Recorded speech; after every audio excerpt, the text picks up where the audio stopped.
inkosi mayisuka izobekwa kusuke kune royal family.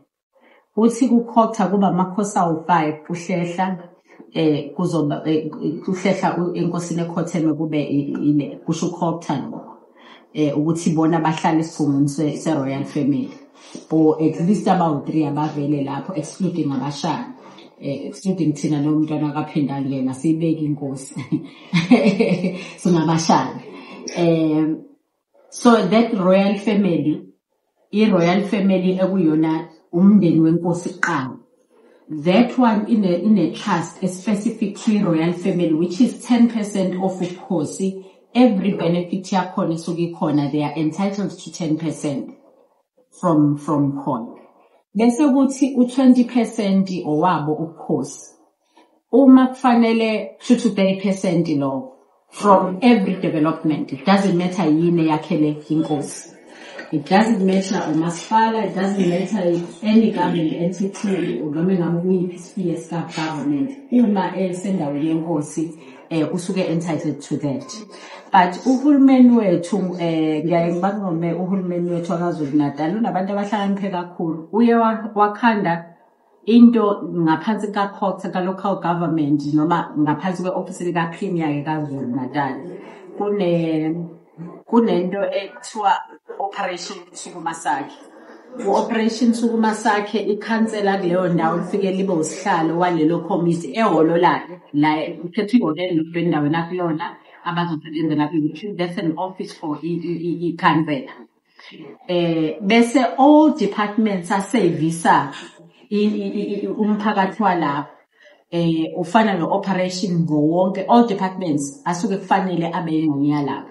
Ukhansela kusebenza nama ward committees. Bese kuthi kubeke negugu ngezinye. They hardly have structure sokhosi because that structure sikakhansela noma sikahulumeni it's a counter structure sokhosi kahle kahle. So kusuke kahle kahle kusuke kufanele ngabe ukhosi nesigungu sabo then all departments angene kanjalo. So ugovernment wakhona phansi ka operation Sukumasakhe bona is doing that esikhundleni sabani sokhosi. So under normal circumstances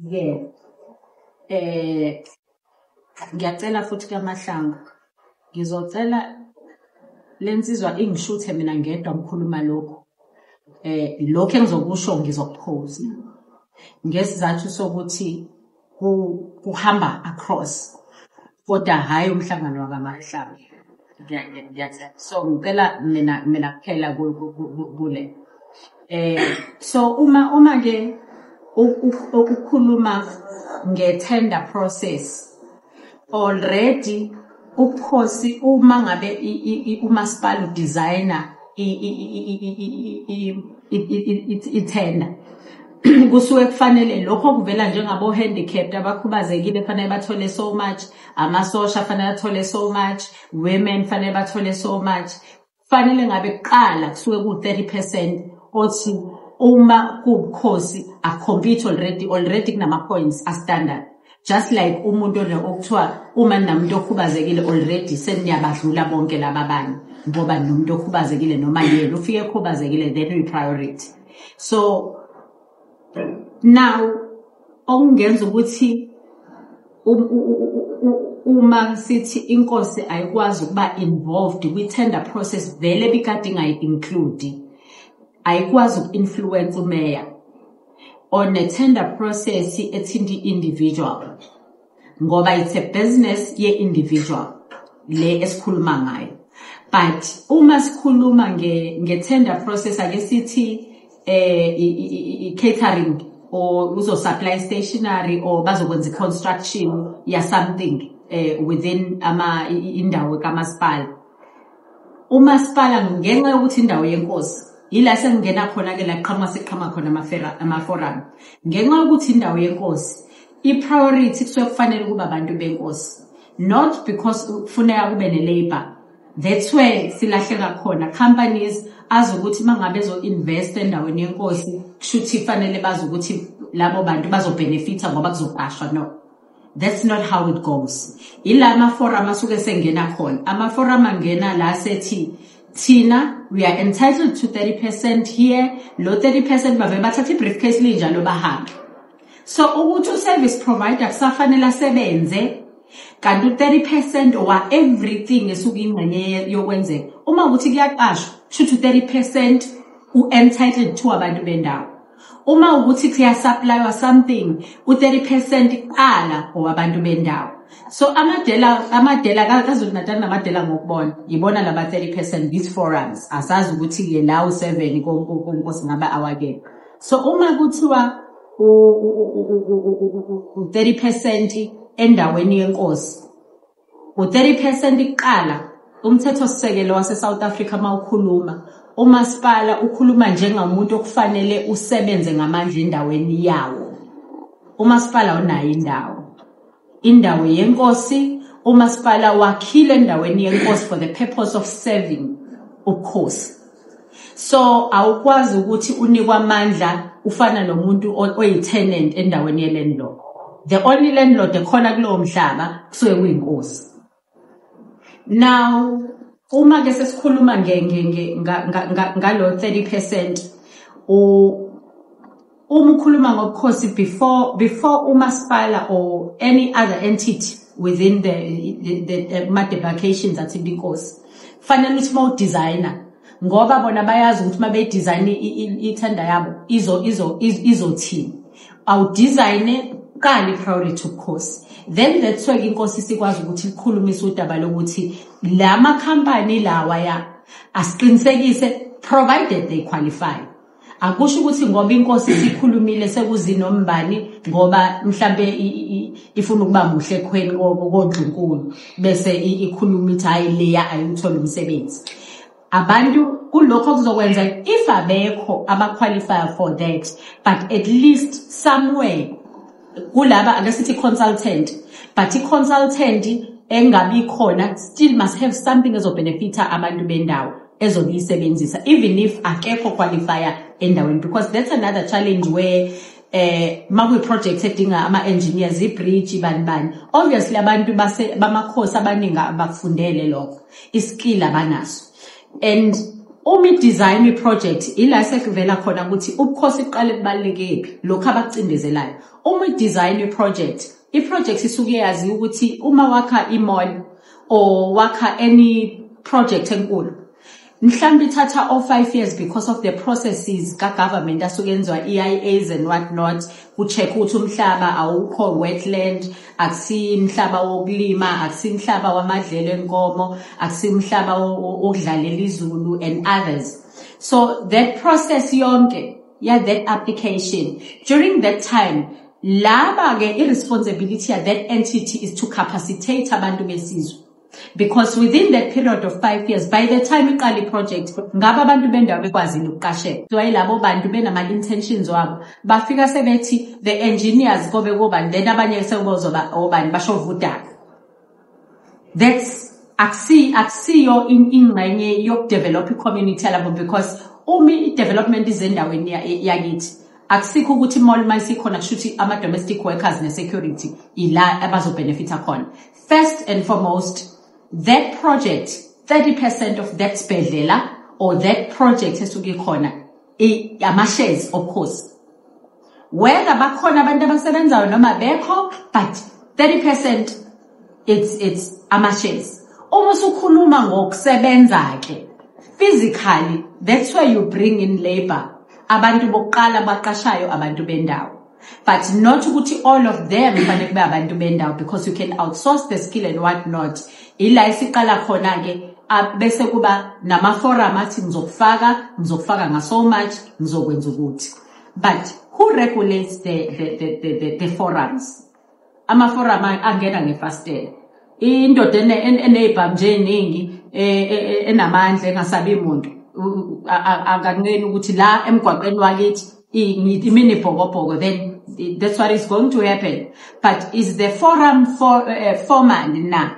If forum is standing in for any ama stakeholders asuke kufanele ngaba participator ebukhosini akwazi ukulekelela uma sithi i-company ethile iyenza i-steel, or ikhampani ethile inelahle or imbi lahle or kune mall or kunani ebukhosini esigungini sobukhosi noma esizweni senkosi uma ukhuluma ngemall kufanele kube nomuntu osuka ebukhosini ohlala kwi-executive yalapho uhlaleleni uhlalela 30% wesizwe. Any communication uqasha anything and everything that person uyena or representa ubukhosi fanele indaba zangala ayizise ngapha izangala ayizise ngapha. That's where the forums come in. Ngoba uyena osuke esazi ukuthi kuyaqasheka because bona bayitholele ngendlela yabo abakuthole ngakhona bakusebenzisa ngobackdoor ngendlela bakusebenzisa ngakhona. That's when ke basuke sebenza ngalendlela abenza ngakhona vele phela mayiseyibhoza kuzofanele nimzamile ngendlela nimzama ngawo ukufakile bese beyaganga kabanye ngenxa yokuthi inzuzo mhlambe uyakha ngesikhathi usawufuna umsebenzi mhlambe imali ayisithi 2000 imali anikhokhisa yona ukuze akuphushe akufake. So uma ku-2000 yena awuthole eqaleni bonke abantu abaqalayo basuke bekhipha u-2000 mhlambe mase usebenza usuhola seku-500 now lo muntu uyaweya ukuthi ngikhanda inzuzo la ngalabo 2000 kungcono ngimkhiphe lo after 3 months ngifake omunye because u-2000 engikuthole ngale ungilindile uyangiphusha fanele ngimfakile noma ungiphusha fanele ngimfakile angisakwazi ukumkhokhisa lo muntu ka2000 usemile versus lo muntu ka 500 owenzakala kuyabe okhokha kakhulu ujika buye aphinda beqela abakade sebengona aphinda aqhubeka asebenze cause useyayazi igame ukuthi idlala kanjani but that's fraud, that's corruption, it's not allowed because why bekhiphisa le mali okokuqala everyone understands ukuthi ngokusemthethweni this 30% uyaphoqa wenzeke. That's why abelungu mangabe ubavimba wena ubavimbe mine noma ubavimba kiphi project uthi ayizoqhubeka le they abangabili because they know ukuthi uma befika vele fanele kwenzeke njalo. Kuzofana no Hande uHande la suka khona eza la eSouth Africa noma ya kwamanye amazwe amasosha no 60% stake 60%. But bafika South Africa ikhulunywa nje ukhulunywa that language. So that's broad daylight robbery. And uma kugcine kukhona abazwile ngendlebe eyodwa bese bebothi hayi lo singamsabisa kanjani bavele bathatha ibhamu zabo abantu bavimbe bagada umzilo ongesimo wabo bese kuyenzeka. But again into elimazeke khona ukhosi into yomasipala umasipala ukhokta isystem kakhokta is designed and developed ukuthi icindezele ubukhosi. It's standing in the gap for ubukhosi using abantu okuzongabi ne-institutional memory because uhulumeni which is umasipala that sphere of government kuye bane 5-year term. Into ebibashaya ke beze be-designer that system. Ebukhosini mawukhuluma ngenkosi mangabe ekhothama inkosi ekhotheme ilegacy iphoqa ukuthi iqhutshwe ngenkosi elandelayo nenkosi elandelayo nenkosi elandelayo. Lokho kwenza ukuthi ngesikhathi bedla umhlaba bona ngesikhathi befika kuthiwa quphala ubeka itende sebekwazi ukuthi bahambe boyibhalela itayitela bebuye baclaim itayitela ngomhlaba bangawunikwa ukuthi bahleli permanently kwathiwa cupha lapha ngoba uyasebenza ocupha lapha ngoba nizolima mhlawumbe ufika omunye ezolima icoffee wasegcine se-extend lima umoba ngoba umhlaba ulahlile. Then they will claim ukuthi they have title deeds whereas they don't have the title deeds. Mawusubuyela isizwe sesifuna umhlaba waso you have to go back to ama archives. I-judgment yayiphume ngo-18 bani ngo-1984 yayiphume ngo-1902 nobani ikhona kuma-archives. I-judgment eyejaji laligcine linquma ukuthini even kuze kukhandeka kwa-constitution those things zikhona kuma-archives. But how do you kill those things because ibaphuce le nto ikhona? Remember government awusiyo wethu thina wethu vele bafica ubukhosi bugavunisha then base be-counteract that so that buzothi take over lo besikhuluma ngabo. So kuthe mangabe bekhanda i-counterfeit or i-counteract for government which is ubukhosi obunane constitution obunamakhosi agavunisha umthetho wamakhosi wokugcina awukho umthetho ongale whether uya enkantolo emhlophe ethi district or regional court or provincial court or constitutional court or yiphi inkantolo ayikho inkantolo engale kobukhosi because labo bantu umthetho wabo ufikele phezulu komthetho wamakhosi which is the reason why bebethi mabesabisa indlu yakithi emnyama beyisabise ngazi inkantolo babophe bakuthathela isinqumo enkantolo baqede bakufake ejele emva kwalokho bakushaya isinqumo isigwebo sentambo because uphikisa lento and understand ukuthi fanele ngabe iyenzeka and yini ke edesignelwe that ukhopta umele lokho inkosi ine council inesigungu njoba ikhona tribal authority enkosini ukhopta wenzani ke ufike uthi inkosi nomabhalane isigungu senkosi or inkantolo yenkosi yamholela umabhalane from imali ezikhandela yona ukhosi bese ukhopta uthi uzomsubsidize umabhalane mabuthi ukhosi somholela 8,000 ukhopta athi sodablisha leyo mali shuthi sothi 16,000 without benefit and benefit without benefit then bathi besuka iadministration yonke bayenze yabo kweyokhosi inkinga yebesisala la mangabe xoshwa futhi umabhalane bayakhumbula ukuthi fanele inkosi iphinde imqashe so zikhona lezi zinto zokungathi confuse isizwe because amabhuku ama receipts ekhonza fee and everything else lesuka ikhokhelwa ebukhosini nama rentals royalties well eKZN kunengonya ama trust board administrator for ama royalties are any development ekhona endaweni but there's also into ukhopta la ukwazi uqoqa eyakhe imali eceleni ekusuke sekufanele ngoba usuwenza administration or secretariat ye tribal authority that's why kusino local government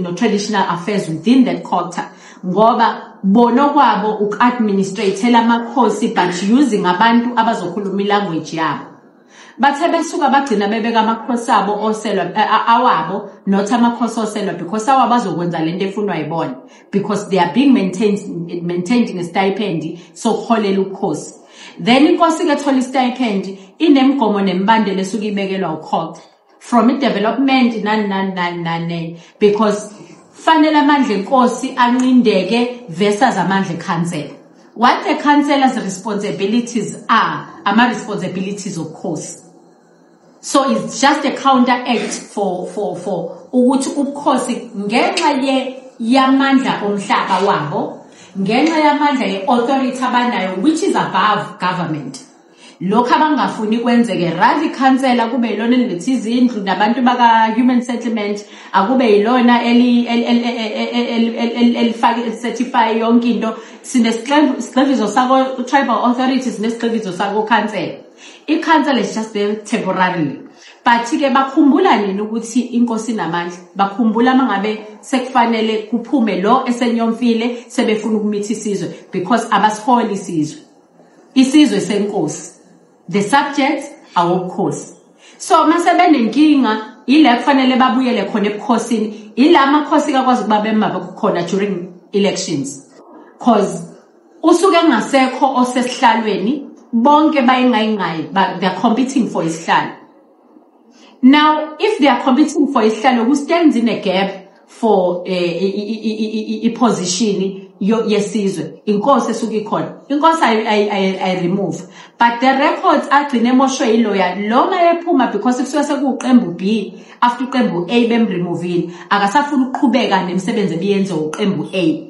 but it's not only that purpose ebiyenzelwa khona it's for our hulumeni omnyama ukuthi ukubonakala ufailile so that sikhalela ukubuyela emuva hulumeni omhlophe wayekwazi ukwenza izinto awukwazi vele ukugibela ku system yakho but ikibashayela lento uma ngabe sengena indle emnyama unfortunately asikade colonized thina ezindle emnyama but sesifikile iproblem sesifikile sesiyakhompyutha sesibulelanela lento thina esicabanga ukuthi fanele sidle ngaleso sikhathi kanti ukukhosi bona kune responsibility one ikhansela liyahlala lihlalele lemhlanga kodwa libe lisebenza kanongo because akum affect what happens to leso sizwe. Yena okwakhe uyahola, uyakwazi ukuhamba uphila impilo afuna ukuyiphila. Kuyena okwakhe ukuthi akhiphe ingane zakhe kulesi sikole singasana ama service asise esikoleni esibhetha. Yena okwakhe ukuthi ahambe ngemoto enamasondo emqolo uma ukuthi igravel iyahlupha endaweni yakhona noma thenga i-Ford Raptor. Uyabona? Niyosale niyibonayo because the intention is not to develop labo bantu. So much that we don't have a budget to develop the community from government. Ayikho. Ngeke azani develop. Kunalokho uthatha khona lokho esinakho ngokwethu. But amakhosi asala la understand ukuthi njengoba kuthiwa ngisebukhosini bakaZulu ngaphezulu komhlabathi. Ngaphezulu komhlabathi nangaphansi komhlabathi kuse ubukhosi bakaZulu. But ugovernment uthi ngaphansi komhlabathi ama minerals and everything else including isihlabathi sokukhanda ama blocks. It's government property, that one. But how is it government property? Umama khosi before usebenzise, before utholi permit or license, ukumbi isihlabathi to get a license for it or a permit, isihlabathi semfula, river sand, uhambi uyokwakha whatever, okwenza or plaster sand from emasimini. Before uye lapho you need a license. Umuntu okha isihlabathi nje lapha ahamba yokwakha ama blocks, you need a permit or a license. But ilahleka like understanding ukuthi sizweke njengoba ehambile wayofuna ipermit bekufanele thola i-consent yesizwe because other than that ngeke aza qualify. The process ka 6 months yaka enviro specialist asuke applyela idinga i-consent yesizwe. The development ye-mine, development ye-shopping center, development ye-tavern, ye-stolo, development ye-depot yala imvela khona. It needs the process la ethi wafika inkomkhulu. When you claim to have a title deed or anything else, ufikile inkomkhulu, batheni inkomkhulu regarding the development ozangayo. Uma ukuthi ulandela imigudu kuzofanele ube namaphepha athi ama-minute omhlangano mhla ufikile komkhulu. Whether it's been 40 years or whatever, but fanele abe khona lawo ma-minute. Obana basayina, whether when unetayitela lapho, but those minutes fanele abe khona. Bese kuthi uma ukuthi ufikile komkhulu, then isizwe sayinika ini consent. Bahamba bayobheka lo mhlaba ukuthi ngempela awuzoba ingozi kuleyo development ezayo noma awuzoba ingozi ezilwaneni nakwezenye izinto. Uma sithi mine asidingi because izosilimazela izilwane, we prioritize izilwane nezitshalo ngaphezulu, ilungelo lesizwe. Ukuthi ama minerals bababona ukuthi akhona angakhandisa ingcebo kangakanani, which was a choice eyenziwa yiSiles Khotheme la eKwaZulu Natal along the coast, KwaZulu Natal yonke when usuke eWestern Cape up to Mozambique. Uma bebona la ukuthi kunama oils angakhanda nuclear weapons, which is the reason why kukhujwana lo ngamalanga. Now athumdlokombane mayethola ukuthi ama test makwenziwa lento yokucwaninga yokuqala ikhomba ukuthi the disasters thina ke sesinawe KZN azobulala isizwe, he refused. But base beyaqhubeka kabaqhubeka emva kwalokho. Uma ethola ukuthi the gas abathi bayayifuna ihlanganisa igas nale oils esolwandle ehamba along the coast, ukhuluma ukudla yonke lezi ndawo la akufanele kwakhiwe khona indlela ethile because that gas iyingozi, apart from ukuba ingozi, also is special because of the nuclear weapons ekufanele ngabe ikhanda wona. Wathi ngabani isizwe so baba singabatholi lawo ma nuclear weapon abahambe bawafuna kwenye indawo. Bona uShell nabathile the Arabs babona imali inkulu kunakho konke okunye. Isizwe ke esinenkosi edicidela isisu then impilo zabantu isuka ine problem. Already they had injected the billions, then I problem ukuthi ke mayinqabo omdala kusazokwenziwa abantu sebedlile and bayifuna bona lento ukuthi yenzeke. But we were left with no choice njengoba engasekho ukuthi already before ahamba besethe ngoba ngesakwazi ukujikisa bangaphezulu kwethu ngokwabo. Akube ukuthi okusala ngoba they need a consent yobukhosi. Bazobuya la. Ayikho license, license etholwa umuntu kuleyo ndawo without consent yenkosi kusho isigebengu kufanele aboshwe. idepo oyakhe kuleyo ndawo without the consent yobukhosi that you can produce the evidence ukuthi nansi umasipala mawuzokwenzela lezo zinto ukwenze based on what, because umasipala usubusirizouna leyo ndawo ishintshela ukuthi sekuza that kind of development, ubusiness wakhona ukhiphe the business licenses and what not. Uma that process engakwazi ukuyiproducer lo muntu esikhuluma ngaye osuke thune development netitle like, even if you have a title deed, do you have a permission to occupy now? But where do you get the PTO? Uyithola komkhulu. That's where ke amandla amakhosi lalele khona kuqala. So it needs inkosi mayingena kuqala sesibuyele empendulweni ke. Inkosi mayingena kuqala, you do data. Yeah, everything that you have. You do data ye land. You check ukuthi umhlaba lo originally imap ngokama archives eyakuphi, because umasipala mawusufika ufika uyihlephulele la uthanda khona wona akhambi kanjani. Kuphinde futhi demarcations board no COGTA uma ngabe kuvotwa, because of izinto beziba nabantu abadala. Ngizokwenza example ngeKZN again. iKZN was dominated by Inkatha Freedom Party.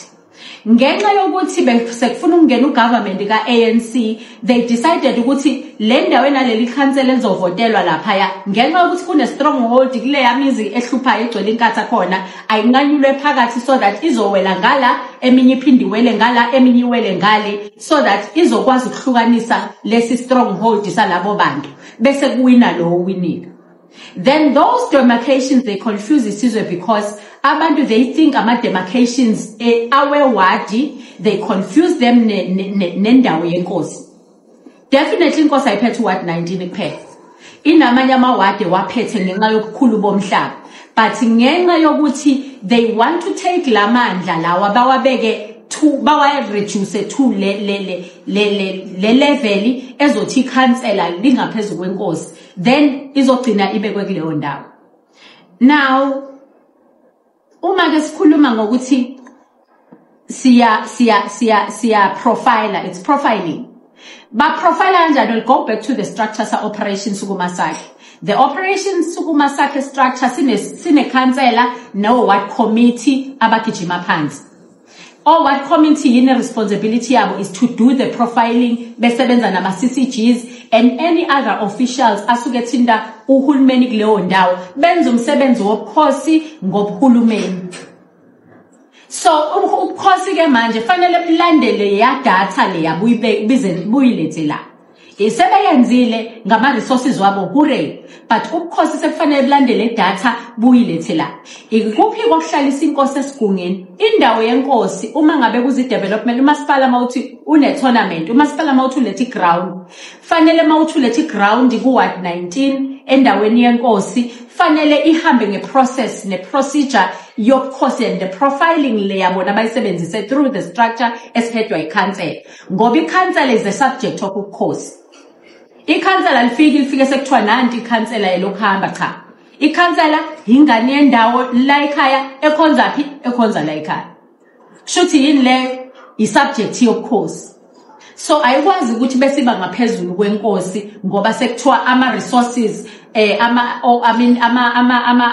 yes, izinto zokulekelela ubukhosi ukulekelela iCouncil through government and all other spheres of government bese kuthiwa buzofika ngeCouncil yet kunenkosi. So after getting that data, how do we go back to la city corner? How do we deal with all the structures akhona endaweni? Everyone wakhile endaweni, that's where you profile one and you have you file each and every stakeholder in your place. I-stakeholder kakubi umuntu ongenisa imali. I-stakeholder siqala kumlunga lomphakathi elincane, ingane ecrash, you know everything about ngaphansi kwama crash endaweni yakhona, akhasiwa wasizakela iproblem ikupha kwakhiwe ngani, akudingi ukuthi kuze ku social development owenza lokho. The companies endaweni responsibility yakho to make sure ukuthi ba right. You go to nenkinga zakhona, kunama rapist ekhona, kunani khona, inkinga yobukhosi ukuthi ayihambi yolungisa lokho. I-governing body akusiyo uhulumeni wangaphandle lo. governing body wesikole ukhandwa amalungu omphakathi uphathisana nani no government ophethe lo principal Department of Education ophethe lo principal isikole. But i-governing body amalunga esizwe senkosi ekusuke kufanele ohlalela inkosi esikoleni ukugada isikole. They are part of the executive that makes the decision on behalf of the community. Uma bethi security lethu akuba ubaba okaSibanibani, ibona who takes the decision working with the staff which is the Department of Education kuleyo ndawo. Isikole siyasteleka, isikole sinama issues, isikole siyafaila. That's the responsibility of course to make sure ukuthi lokho akwenzeki endaweni yayo inkosi. Akusiye ka Department of Education. Department of Education uyi-tenant endaweni yenkosi. Uma futhi ingasenzi kahle ubukhosi bunayo i-right ukuthi lesasikole asenzi kahle kakhulu, ake sisivale for a time being. Nansi alternative plan yokwenzisa lokho. Or ingane zenkosi ihamba amakhilomitha amaningi, asikhandeni isikole la. Then obani kanjalo labo akusesiyo ukuthi uprincipal ekuthi uphethe isikole, inkosi iyona yenza i-decision ukuthi endaweni yayo kwakhiwa isikole. I-primary is too far for ingane zenkosi, i-high school is too far for ingane zenkosi. Indawo le ehlonzela i-development ilapha ke sengena khona lento development ne-profiling.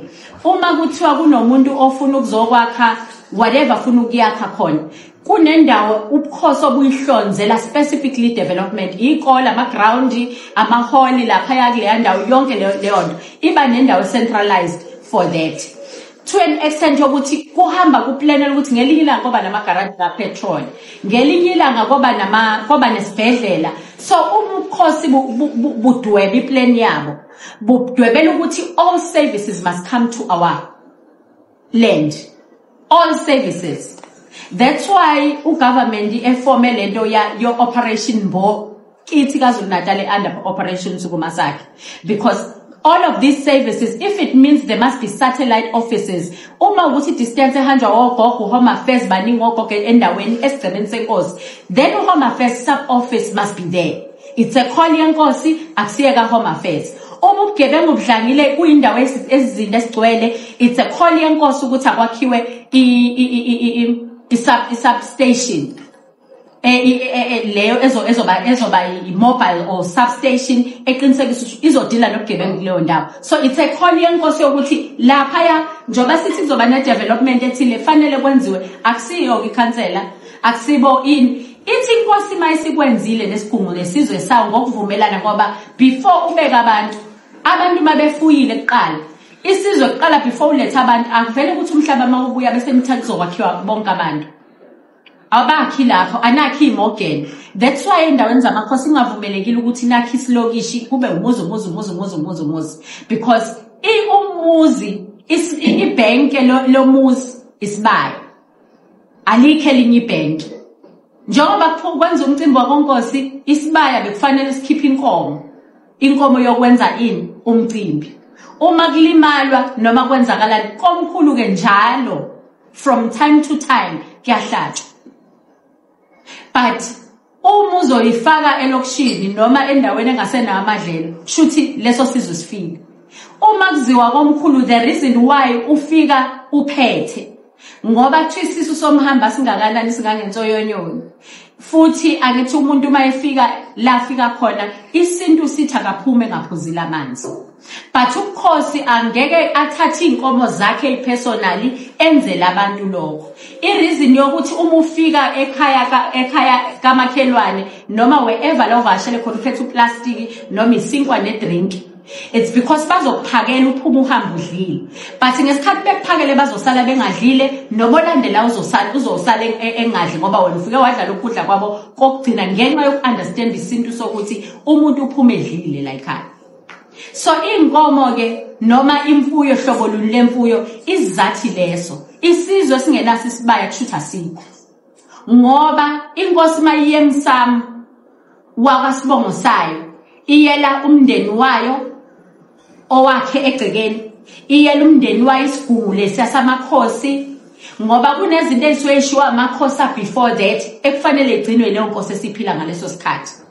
bese kuba on behalf of isizwe iyona inkosi futhi eyela isizwe emsamo. Kunezizwe ke ihlale kwenzeka igameko khona, it's because it's either amakhosi ayeshiye eqalekisile noma kwashiya kunesigameko esithile ebekufanele usokhaya waleso sizwe kube uyena oyela isizwe emsamo. Now inkosi ke ayikwenzi from ephaketheni lakhe, there's a specific budget for that. Imali yesizwe ye development yakhona iyona yenza zonke lezo zinto. Hayi lama forum esikhuluma ngawo. But mayisekhona ama forum, it's a matter of ihlale kwenzeka igameko khona, it's because it's either amakhosi ayeshiye eqalekisile noma kwashiya kunesigameko esithile ebekufanele usokhaya waleso sizwe kube uyena oyela isizwe emsamo. Now inkosi ke ayikwenzi from ephaketheni lakhe, there's a specific budget for that. Imali yesizwe ye development yakhona iyona yenza zonke lezo zinto. Hayi lama forum esikhuluma ngawo.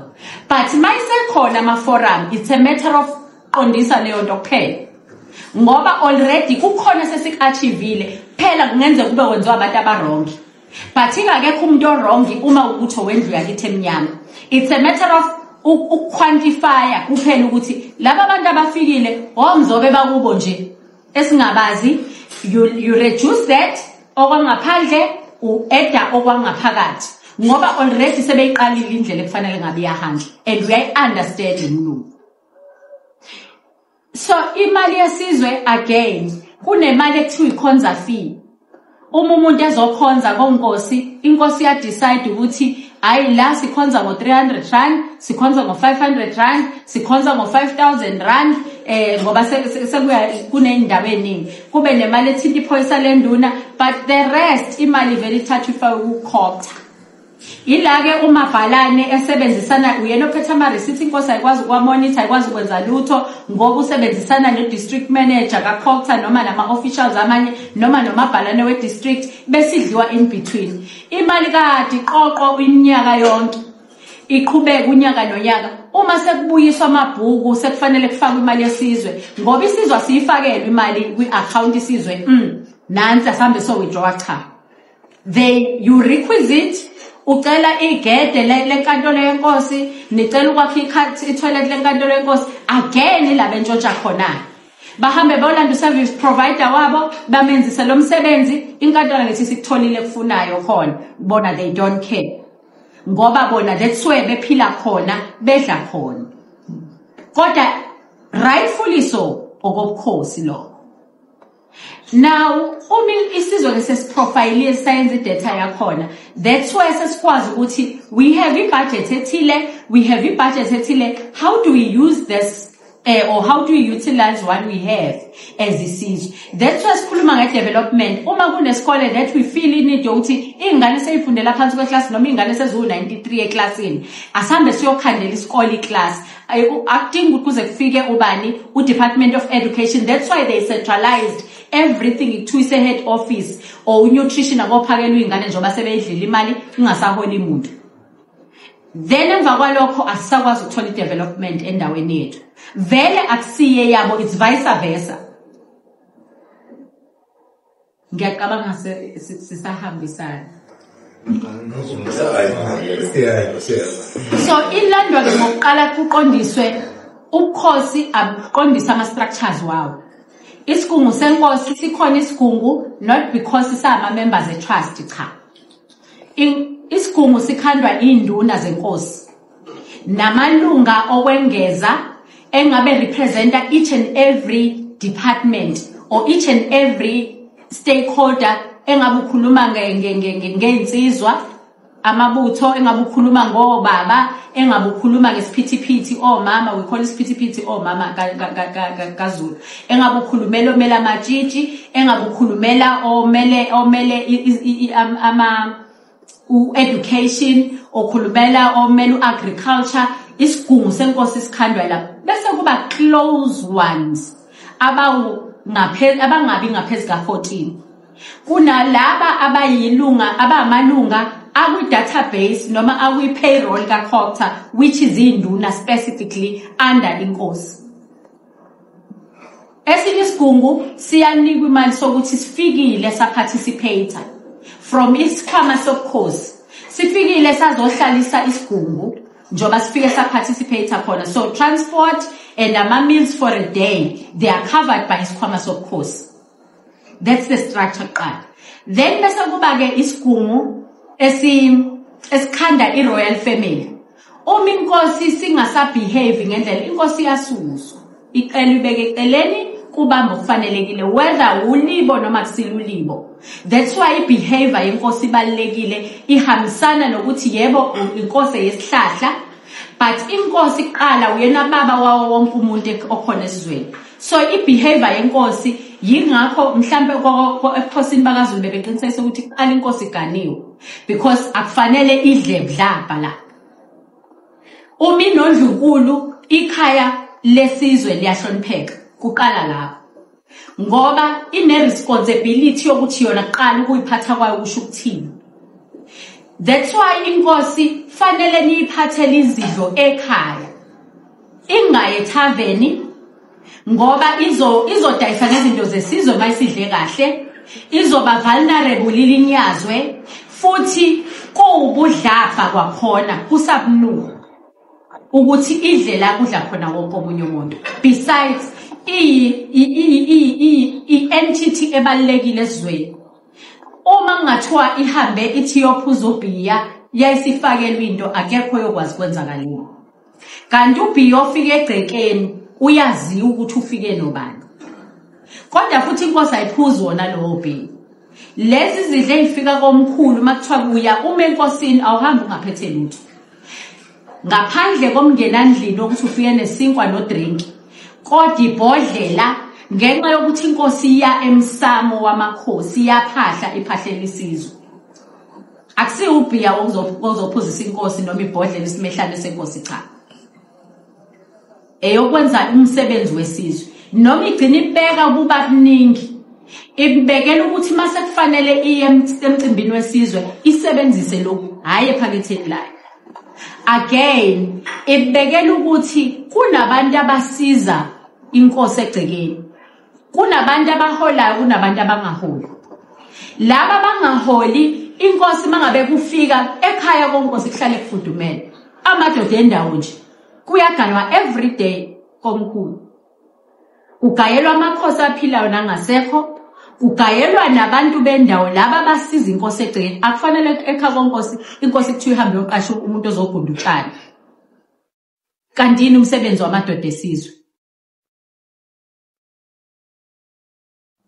Akufanele kuthiwa indlovukazi noma uNdlunkulu kuthiwa usafanele aphekele abantu. Kunabantu abahlala egcekeni komkhulu akuyi-responsibility yabo ukuthi beqinisekise, bese inkosi iba noqondene oyiphekelayo. Akujwayele ukuthi kube umuntu wesifazane ngenxa yokuthi kuhamba kuba nezigaba zabantu besifazane. Ngaleso sizathu akakwazi ukuphatha ukudla kwenkosi ngaleso sikhathi. Kuba noyedwa oyo account esizweni unqunywa nokunquma, lo futhi ophinda abe insila yenkosi othinta ukudla kwenkosi. Ngisho Ndlunkulu abakuthinta ukudla kwenkosi, bakhipha izinto zokwenza bamgayide kodwa abakuthinta ukudla kwenkosi. Bese ke kuba ukuthi laba bantu ke abala egcekeni, kunabantu responsible for ukuthi makuthiwa kufika i-department yaka agriculture, inkosi ayizicinge noma iphume yona, kunomuntu onolwazi ospecializayo. Uma kukhethwa esigungeni akube umuntu onothando laleyo nto futhi onolwazi nayo ozothembeka ebukhosini. Uma ukhuluma ngezinto ezithinta onjiniyela, umuntu oparticipate komkhulu owazi leyo nto specifically, inkosi ithembe yena ephumile okwenza lokho. Ingathi mayifika inkomo zakonkosi ziye eplazini nawe unelakhi iplazi elithela khona la, ngoba wazi ukuthi inkosi ayisazi seziningi. Bese yakhohlwa ukuthi okokuqala uma ngabe isilwane singena siyaregistrwa la siphume khona siyaregistrwa, la siya khona siyaregistrwa. Uma sesiphumile lapha i-receipt ikhomba ukuthi fanele ngabe sisendaweni ethile, sekuwutshotha lokho sekufanele ngabe kovula icala, esilimele siyareport. So zonke ke lezi imali nama responsibilities enzeka khona. Then there's into efana suggest ukuthi amakhosi avule ama foundation because alikho iphakethe eliphakela umndeni wenkosi. Alikho iphakethe eliphakela umama wakamakhelwane othi ucela ukhanjiswe eclinic usekhulelwe. Lo msebenzi okufanele ngabe wenziwa amakhansela angawenzi kwawona kuthiwa hambe ekhanseleni nizokwenza ukuthi lingawenzi umsebenzi osuke wenziwa konkosi. Inkosi ibisiyakhetha ukuthi isigungu sayo sihlala nini kangaki evikini. Ngokomthetho lo sufakwa ukhokha inkosi ibisiyakhetha idate ethi izohlalisa ngayo inkantolo yayo Monday to Friday ngoku official kwenkantolo lokho kuthinta ukhokha. But every weekend isigungu senkosi senkosini ngoba fanele before inkosi ziyohlala nesizwe fanele ureport ukuthi esigcemeni sakho ku responsibility yakho yini eyenzakalayo yini oyenzile yini eyenzeni kufeni makwenzakaleni kwangcotshwa abantu banokukhlosela iphicala ku brief inkosi ngeweekend kudependa ukuthi bahlonipha liphi ilanga uma behlonipha isabatha kwabanye lumgqibelo isabatha kwabanye liyisonto. Kodwa definitely before iviki lenkosi iqala ngoba iviki Monday to Friday kusuke ngama government officials days. Esigungwini senkosi kune room for every department with tribal authority ke manje kwindlu yenkosi enkantolo yenkosi. Kune room for each and every department to come and update to Kosi from time to time. It's their responsibility. Masipala, when are you coming to update us on into Masipala? Agriculture, when are you coming to update us on into etinda the ufunctiona kanjalo uKhosi. Bana maslotha semthethweni. Kwenziwe i-appointment itholakala nini ngesikhathi isigungu senkosi sihleli. Ila esasikhona ukuthi ngolesine kofika abakabani. Ngelanga elithile kofika abakabani. But every day 24/7 komkhulu kuyasetshenzwa. Inkosi kuphela engasebenzi 24/7. But isigungu senkosi 24/7 siyasebenza. Khona isigungu sisebenza for emergency purposes after hours. Khona isigungu sisebenza during office hours because abantu fanele bazi ukuthi kufika during office hours komkhulu. Kodwa definitely uzosizakala. And is irresponsibility yesigungu yonke into eqalayo before iyenkosini isetshenzwa on the ground futhi isigungu fanele sibe necapacity nonduna wenkulu wenkosi yokwazi ukuthi inkosi bizocabanga kanje. Before isinqumo sokugcina asiphuma isinqumo sokugcina nalisebenza udaba ni consultant bambisana nibuye noyibikela inkosi not for the purpose ukuthi ayibe involved yet. Inkosi iba involved kuma final stages aleyo nto sekufanele thatha isinqumo. But iprocess yakhona nisuke niyazisa not sekunabantu phakathi. Ni dila nabantu bese kuba ukuthi lokho anivimbi aniba ama gatekeepers. Ukuthi cha wenze appointment abo ayikho appointment komkhulu. 24/7. If there's an emergency ngo-12 obusuku kunabantu who are responsible for that. Akushiyo ukuthi umuntu uxoshiwa ubuyiselwe emuva wangasizwa because bekunani. That's why emva kokomkhulu fanele kube nama-cottage noma ama-quarters akwazi ukuthi uma kunesimo esiphoqa ukuthi umuntu akalalise ukuze agcine ibonile inkosi kube njalo. Njengasenyangeni.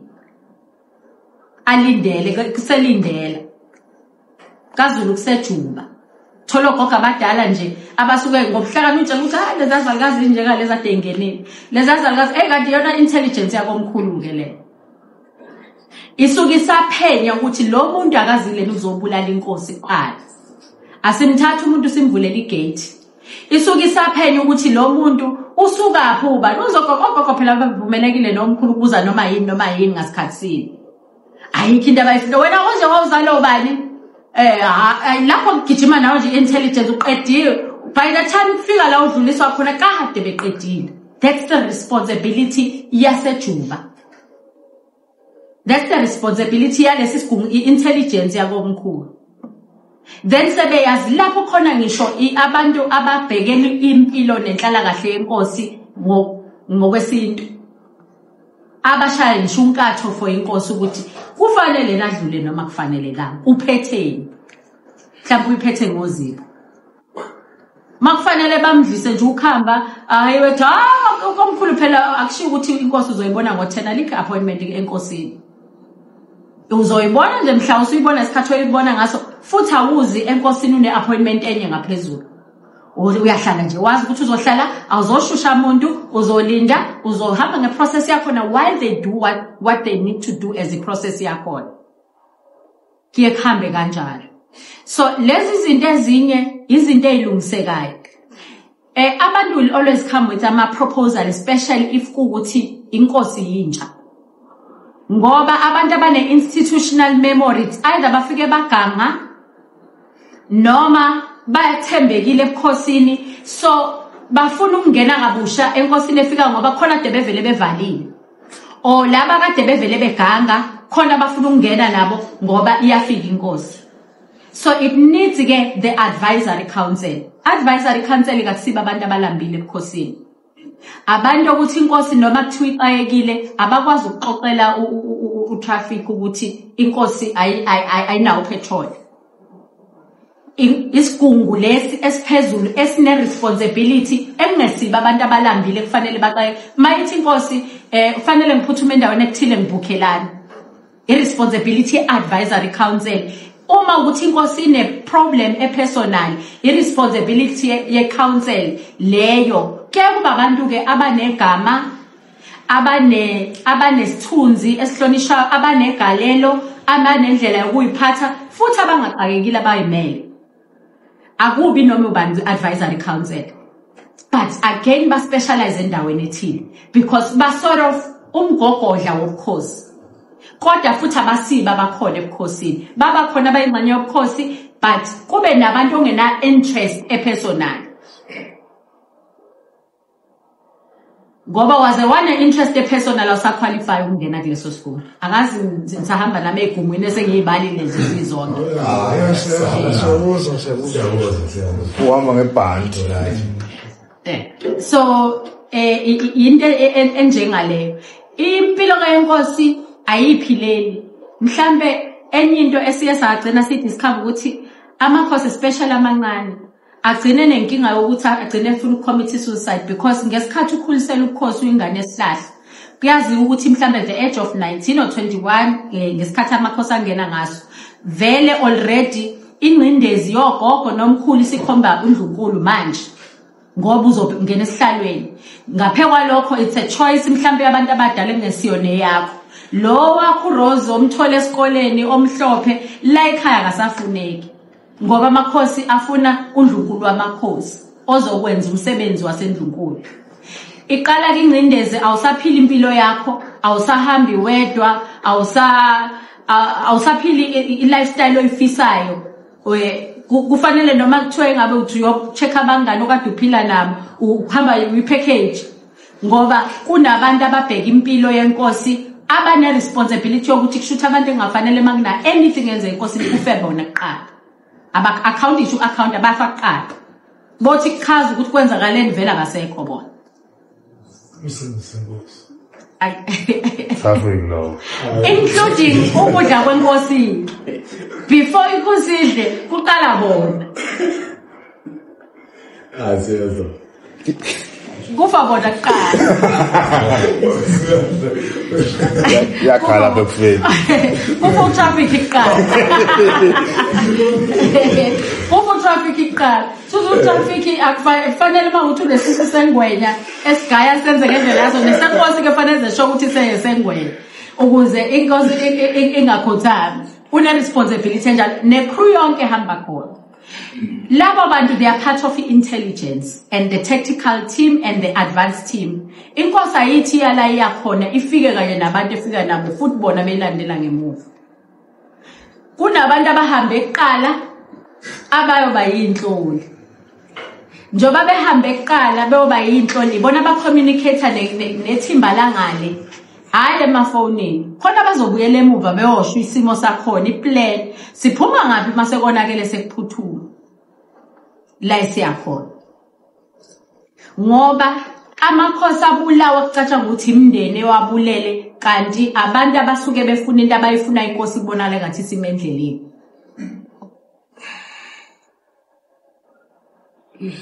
So inkosi ayibulawa umuntu ofuna isihlalo kuphela. Ibulawa naye lo bekufanele ayisayinele into ethile inkosi yanqaba yangahambisana nabo.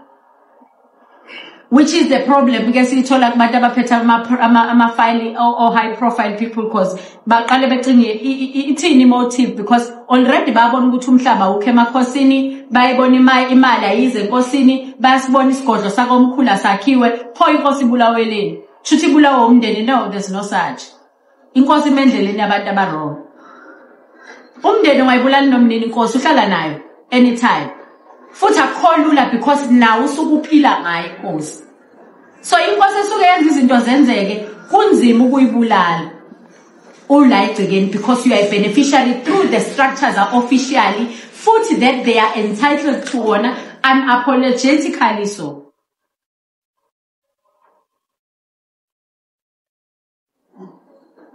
Now sizake kuthenini ke before anything else and everything else inkosi fanele ibe nesigodlo so that izokwazi ukuhosta zonke izinto lezi so that izokwazi ukuaccommodate zonke izinto lezi so that nabantu abafikayo bangafiki bayeye ngoba bebona ukuthi iphumaphi ihlazo lenkosi limbathiswa isizwe if ingayikho imali isizwe isona enisekisa ukuthi uma eselanda uthi ngizofaka igbalaba ngokuba uma eselanda owakhipha itini uthi ngizokhipha itini ezu100 owenzani uma isizwe singanayo imali cause yini iParliament the Royal Upper House abantu ke ngenxa yokuthanda imali ngokucabanga ukuthi uma wenze njalo usuku usufuna imali ifuna ukuba ngcono it's ukusave igama lalokho kusemthethweni they are entitled to call but not for the benefit of ukuthi inkosi ithu ihleli esigodlweni esikhazimulayo isekhaya kini lunga lomphakathi lunga lophosi kusekhaya kini maye kuhlulile nje umama wasekhaya inkosi phela ingena ngisho endabeni zasekameleni ijaji lokugcina washaya umama wasekhaya indaba ziye emakhosini alikho icala ilona cala njoba sebawahlukanisa nje 2 GBV wenzena awuhambe enkantolo awuhambe epolice station wonke amacala awasebukhosini wonke it doesn't matter lipi khona sengena sibayeni senye indoda kwenze njani omunye ofuna ukudubula sekuze kwaphuma ngisho izibithi liyakhombeka izibithi inkosi nesikhungo sayo responsibility yaso bese on top of that ayili oxova isizwe sayisabani ekugcineni le decision esuke ithathile fanele iqinisekise ukuthi iphindi iyasihlanganisa labo bantu bathelelana amanzi so that isizwe soba nokuthula ngisho igebengu zasebukhosini zitalapha umphakathi wasebukhosini you discipline ingane yesizwe ngoba umuntu akalahlwa isiZulu sisho njalo angazi kwamanye ama languages umuntu akalahlwa thina ke kaZulu Natal kusukela endulo bewuthi mawugangile noma uhluphile noma iluphi uhlobo lesigebengu ngisho lomthakathi bewuthi endaweni yenkosi mawusekuhlulile belokhu bekuzama nomndeni wakho bewuzama inkosi nelungelo lokudingisa endaweni ikuyise kwenye indawo uma usuka futhi lapho awuyi ufika kwenye inkosi njoba sekwaba semalokishini igcineka igebengu awufiki khona ufike nje ufike uyihlale liqashelo lengathi abonakala ngalutho kanti ushiya urapile ushiya ubulele usawubulala phambili kuba ukuthi ebukhosini osuka kubo kufuneka incwadi yalapho esho ukuthi ubani usuke kanjani bese kuyimaphi ukumukela la ufinyelela khona bese bukuprofile kabusha taking your file from ubukhosi bala usuka khona kaZulu kubudingiselwe endaweni ngapha ekuthiwa ngapha emfekayo lapha endlula lishiye khona ama diesel lapha nenpop diesel omlungu makufanele endlule ne Richards Bay ngama bebedingiselwa lapha akudluli imoto yemali lapha akudluli lutho sebezalene ezinye igebengu emva kwezinye igebengu bebekwazi endulo ukuthi bekugcine lokho bekusebenze ngoba bekwazi ukuthi bakudingiselwe lapha ya likhona ithimba eliqondene specifically nokuqondiswa kwegwebo cause kubhekwe vele uhlobo labantu abaphuma esandleni kuleyo ndawo but ke ikhathi ke seyihambe ngenxa ukuthi amandla aphuqa amakhosi kwasekuba kanje Ngizonika ithuba mhlobo wami sengizokuqeda. Le uzofaka nje kuma bracket lokho kusala ngoba imibuzo yenu 144 kade ngiyibonile. So uma ke sesikhuluma ke ikupho kuyi priority because already fanele uqhubeke umsebenzi activating lezi igungu engikhuluma ngazo ASAP and again activating ama trust are critically lawa u2 engiwabalile. A Royal Family Trust and i-trust yesizwe. Kuyakwenzeke ukuthola ukuthi kuthiwa ikhona i-trust inheritwe inkosi from inkosi previous but i-structure sakhona uthola sakhekile ngalendlela ekufaneleke ngayo. Kune-percent inkosi eyikhethela yona abantu ekufanele bayingxenye yaleyo trust. Bese kuthi abanye bakhethwa isizwe. Kodwa akusho ukuthi ukhuluma ukuthi abantu aba-155 ekhaya. Mba ukuthi i-trust izogcina nama members awu7 to 11 ilabo bantu kodwa masikhuluma nge-percent ukuthi mhlambe out of abantu abawu11 abawu5 abenkosi.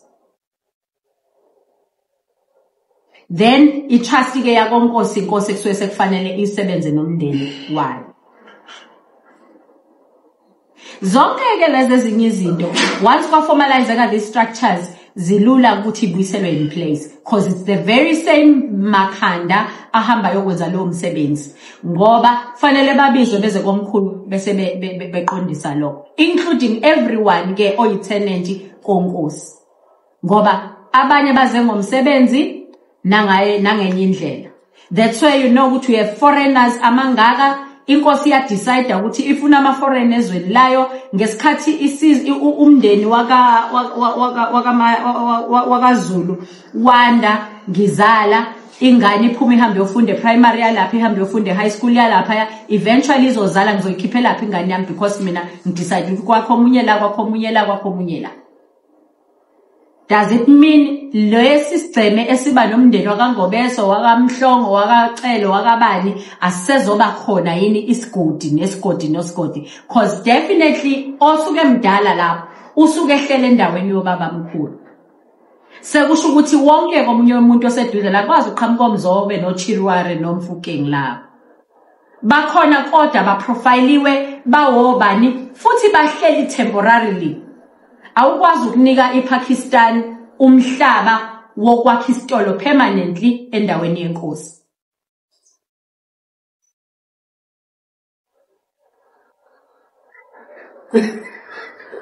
Awukwazi ukwakhisa igaraji umuntu waseTopia endaweni yenkosi cha. Uyarenta. Aka understand ukuthi unikwe permission to occupy or ilease. Ilease ke iyona yenza ukuthi abantu bengawona umhlaba permanently. Uma ezethu uzofuna into ethi iqala kahle mhlawumbe mase decide hayi simnika 5 years simnika unyaka hayi labo 99 years namhlanje esingakwazi ukubakhulumisa otho ngathi Hewlett nobani abayikamela bafika la bethanda khona nabanye kuthiwa sathola ilease ka 99 years engekho.